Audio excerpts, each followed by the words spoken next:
tuan-tuan muslimin muslimat yang dirahmati Allah, hari ini memang ramai. Tuan-tuan muslimin, solat berjamaah ini penting dalam kehidupan. Kita nak membina kehidupan melalui solat jamaah. Nabi memberitahu nak tengok kekuatan yang ada dalam satu qaryah, dalam satu pasukan, tengok jamaahnya. Macam mana susunan jamaahnya, bagaimana ramai orang yang datang jamaah. Dengan sebab itu tuan-tuan, tentera-tentera Yahudi sampai sekarang mereka ni masih membantai orang Islam lagi, seorang demi seorang demi seorang. Walaupun sebelum ni pada 10 Oktober dulu mereka tu dibom dengan dahsyat, tapi mereka sampai sekarang tak akan berhenti. Sebab dia tahu sampai sekarang orang ni dia tidak boleh dikalahkan. Sebab dia dah tahu hadis Nabi SAW, orang Yahudi boleh dikalahkan apabila solat-solat jemaah, terutamanya solat waktu subuh, telah ramai seperti mana solat jemaah. Itu sebabnya orang Yahudi ni dia pergi kawasan-kawasan Islam, dia masuk masjid, dia tengok, oh tak ramai lagi, kita boleh menang. Pada tuan-tuan, kita masih lena, orang Islam tak akan menang. Orang Arab sendiri pun kita tengok mereka berbalah antara satu sama lain, kan? Mereka berbalah. Masjid-masjid ditutup, nak zahirkan, orang nak azan disekat, ya? Tanya dengan Ustaz Taufik. Waktu Ramadan, kan? Ramadan dulu tak macam sekarang. Dulu boleh semayang 20 rakaat, sekarang dah tak boleh, ya? Azan dah tak boleh nak keluar. Ini satu, ini peraturan yang dibuat, yang menyebabkan maknanya tertekan. Orang Islam ditekan oleh orang Islam sendiri dengan kuasa yang ada pada mereka. Jadi dengan sebab itu tuan-tuan, hidupkan solat berjamaah, terutamanya solat isyak dan solat subuh.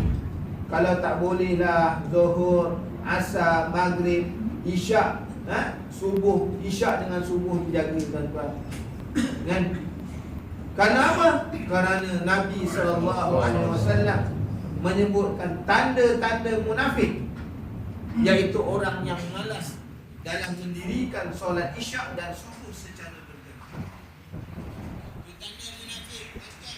Tanda munafik,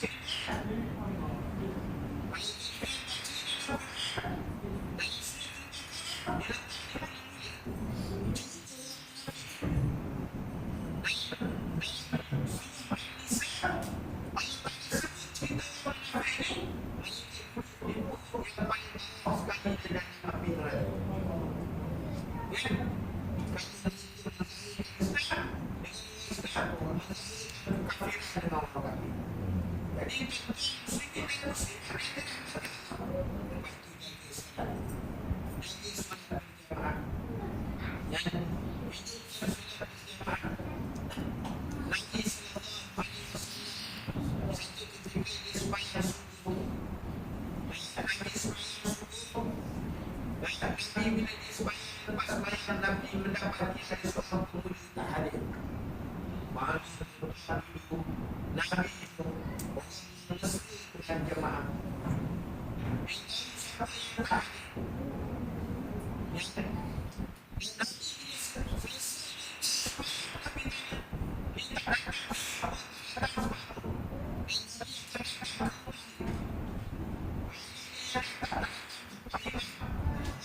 mengatakan mengetahui tentang kelebihan datang solat berjamaah pada waktu subuh.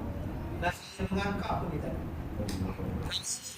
Nabi mengatakan man sallat subhi jama'atan faka'annama qiyamul kullah. Semayang subuh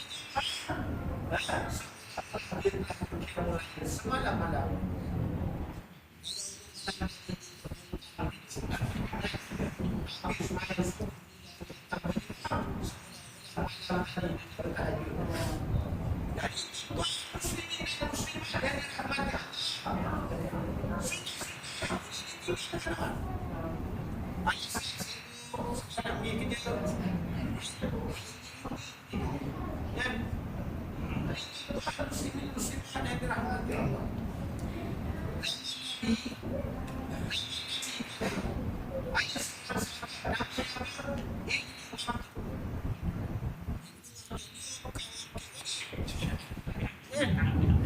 Ni orang yang hidup pada zaman Nabi. Hidupnya apa? Di Mekah. Ibnu Maktum ni tuan-tuan Allah Ta'ala sebut dalam Quran. Tuan-tuan kalau baca surah Abasa wa tawalla ajja'ahul amam, ayat tu turun kepada Ibnu Maktum. Sebab tu ayat ni bila turun kepada Ibnu Maktum, Nabi ni kalau Ibnu Maktum tak ada dalam majlis, Nabi susah hati. Sebab mulianya sahabat ni. Dia orang buta. Dia merupakan muazzin di masjid Nabi. Orang nombor 2, muazzin nombor 2. Kalau orang pertama ialah Bilal bin Rabah. Jadi Ibnu Maktum ni, dia ni azan sebelum masuk waktu subuh. Dia tukang azan. Bila masuk dia subuh, maka Bilal bin Rabah. Satu hari dia datang jumpa Nabi. Kerana dia orang buta. Dia duduk jauh daripada masjid, di pinggir